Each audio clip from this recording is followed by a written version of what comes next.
Assalamualaikum warahmatullahi wabarakatuh. Jumpa lagi dengan channel seputar matematika. Ingin informasi terbaru? Silahkan di-subscribe. Kali ini kita akan membahas lagi tentang uji pemahaman matriks kelas 11 halaman 129 bagian C, nomor 1 sampai 5, penerbit buku Erlangga, pengarang buku PK Nur Mandiri. Keberhasilan bukanlah tentang seberapa cepat kita mencapai tujuan, tetapi tentang seberapa konsisten kita bangkit setelah setiap kegagalan. Jangan biarkan ketakutan menghalangi langkahmu, karena setiap tantangan yang datang adalah peluang untuk berkembang. Percayalah pada proses, nikmati perjalanan, dan teruslah berjuang meskipun rintangan menghadang. Ingat, kekuatan terbesar datang dari ketahanan dan keyakinan pada diri sendiri. No name. Uji pemahaman bagian C. Jawablah dengan jelas dan benar. Nomor 1. Sebuah SMA di kota pelajar memiliki 3 ruang kelas 11 pada tahun 2022. Kelas 11A terdiri 26 siswa dan 14 siswi. Kelas 11B terdiri 25 siswa dan 15 siswi. Kelas 11C terdiri 22 siswa dan 18 siswi. Bentuklah suatu matriks berdasarkan keterangan di atas. Kita jawab. Nah, jadi modelnya seperti ini kalau kita dalam tabel. Jadi 1A sama dengan 26, di sini 14, 1B 11B 25, di sini 15, di sini 11C 22 dengan 18. Nah, bentuk matriks dengan menghilangkan menghilangkan kolom dan barisnya ini, akhirnya akan seperti ini modelnya. 26, 14, 25, 15, 22, 18. Kemudian nomor yang kedua. Tabel berikut menunjukkan nilai yang diperoleh dari 3 siswa dalam ujian matematika, bahasa Indonesia, bahasa Inggris, dan informatika. Bidang studi, matematika, bahasa Indonesia, bahasa Inggris, informatika. Kemudian nama siswa Ahsan, Budi, Clara. Susunlah suatu matriks yang mewakili keterangan dalam label tabel. Jawaban, nah, kita lihat matriks nilai siswa itu bentuknya seperti ini ya. 76, 96, 88, 84, 80, 70, 70, 94, kemudian 95, 80, 94, dan 72. Nah, kemudian keterangannya adalah baris pertama itu nilai Ahsan pada masing-masing pelajaran, kemudian baris kedua nilai Budi pada masing-masing mata pelajaran, kemudian bagian ketiga juga ini adalah nilai Clara pada masing-masing mata pelajaran. Jadi matriksnya ini ya, yang di jawabannya ini adalah matriks berdasarkan label ya, keterangan label. Jadi ini keterangan dalam tabel inilah yang masih baris 1, baris 2, baris 3.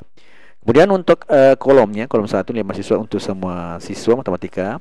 Kemudian kolom kedua nilai bahasa Indonesia untuk semua siswa, kolom ketiga adalah nilai bahasa Inggris untuk semua siswa, dan terakhir adalah kolom keempat nilai informatika semua siswa. Jadi sudah jelas bentuk matriks dan label-label keterangan dalam tabelnya. Kemudian nomor yang ketiga, tabel berikut menunjukkan data jumlah penumpang kereta api dalam ribuan. Nih, wilayah kereta api Jabodetabek, non Jabodetabek atau Jawa, Jabodetabek, dan tambah non Jabodetabek, Sumatera. Kemudian bulannya Januari, Februari, Maret, April, Mei. Nah, kemudian pertanyaannya adalah dengan menghilangkan judul baris dan kolom, tulisan matriks diperoleh. Kemudian berapa banyak baris dan banyak kolom yang Anda peroleh dari soal A. Kemudian tuliskan elemen-elemen pada baris kedua. Kemudian tuliskan elemen-elemen pada kolom keempat. Jadi ini sumbernya adalah di BPS ya. Ini jumlah penumpang kereta api.html. Kita jawab. Jadi jumlah dengan menghilangkan baris kolom, tulislah matriks yang diperoleh. Model matriksnya adalah seperti ini ya. 14 ini semua matriksnya sesuai dengan Jawa, non Jawa, dan seterusnya. Jika bermanfaat, mohon di-share ya. Jadi model matriksnya seperti ini. 1, 2, 3, 4 berarti 4, 1, 2, 3, 4, 5 berarti 4 kali 5 ya. Model matriksnya ordo 4 kali 5. Kemudian bagian B, banyak baris dan kolom. Baris ada 4 baris pada matriks ini, kemudian kolomnya ya Ini setiap baris mewakili wilayah Jabodetabek, non-Jabodetabek, Jawa, Jabun, dan Sumatera. Kemudian kolom itu ada 5, setiap kolom memiliki bulan, yaitu Januari, Februari, Maret, April ya. Januari, Februari, Maret, April, Mei. Jadi matriks ini adalah memiliki 4 baris dan 5 kolom. Jadi kalau ordonya sih 4 kali 5 ya. Kemudian bagian C tanyakan adalah elemen-elemen pada baris kedua. Jadi elemen pada baris kedua mungkin data jumlah penumpang kereta api di wilayah non Jabodetabek atau Jawa. Nilai-nilainya itu elemen baris kedua adalah ini ya, 3000 jumlah penumpang bulan Januari, kemudian jumlah penumpang bulan Februari, kemudian jumlah penumpang bulan Maret, dan ini jumlah penumpang bulan April. Masih ada satu ya, belum, bulan Mei, yaitu jumlah penumpang pada bulan Mei. Ini sesuai dengan data yang sudah ada tadi. Kemudian bahagian D yang dikatakan adalah elemen-elemen pada kolom keempat. Nah, elemen pada kolom 4 itu mewakili data jumlah penumpang kereta api pada bulan April ya. Elemen pada kolom keempat ini jumlah wilayah Jabodetabek, kemudian non Jabodetabek, kemudian gabungan ini ya, Jawa, non Jabodetabek dengan Jabodetabek, kemudian ini jumlah di bagian Sumatera. Selanjutnya nomor yang keempat. Tabel berikut menampilkan persentase penduduk miskin menurut provinsi tahun 2022. Jawa Barat, Jawa Tengah, Yogyakarta, kemudian Jawa Timur, Banten, Bali. Ya, ini coba sumbernya di BPSku.id ya. Masalah persentase penduduk miskin menurut provinsi. Pertanyaannya bagian A. Nyatakan data persentase penduduk miskin tersebut dalam bentuk matriks. Kemudian tentukan banyak baris dan banyak kolom matriks yang diperoleh pada soal A. C. Tulislah elemen-elemen pada tiap barisnya. D. Tulislah elemen pada tiap kolomnya. Dan E. Tulislah elemen pada baris kelima, kolom kedua, dan elemen pada baris ketiga, kolom pertama. Kita jawab. Jadi model matriksnya seperti ini ya. Kemudian bahagian B. Matriks yang kita buat memiliki 6 baris ya, mewakili 6 provinsi, kemudian 2 kolom itu mewakili data perkotaan dan pedesaan. Kemudian bagian C, elemen semua barisnya adalah ini baris 1 8 10, baris 2 10 12, baris 3 11 14, baris 4 8 14, baris kelima 6 7, baris ke-6 4,5. Kemudian bagian D, elemen semua kolomnya adalah, jadi kolomnya 1 8, 10, 11, 8, 6, 4 ya. Jadi ini 8, 10, 11, 8, 6, 4. Data persentase penduduk miskin di perkotaan ya. Kemudian kolom kedua ini 10, 12, 14 sampai 75 persentase penduduk miskin di pedesaan di setiap provinsi. Selanjutnya bahagian E. Elemen pada baris kelima kolom kedua adalah 7 ya, jelas tadi ya. Kemudian ini mewakili persentase penduduk miskin di pedesaan di Provinsi Banten. Kemudian elemen pada baris ketiga kolom pertama adalah 11. Nah, ini mewakili persentase penduduk miskin di perkotaan di Yogyakarta. Selanjutnya nomor yang kelima. Nah, ini juga tabel berikut mereka indeks pembangunan manusia menurut provinsi pada tahun 2019.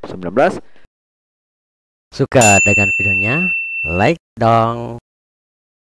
Sampai 2021. Jadi modelnya seperti ini, 2019, 2020, 2021.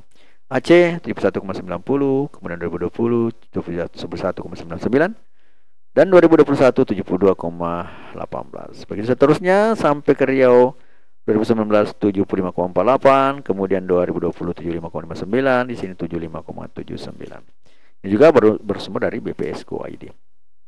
Pertanyaan adalah tentukan matriks yang diperoleh jika judul baris dan kolom tabel atas dihilangkan.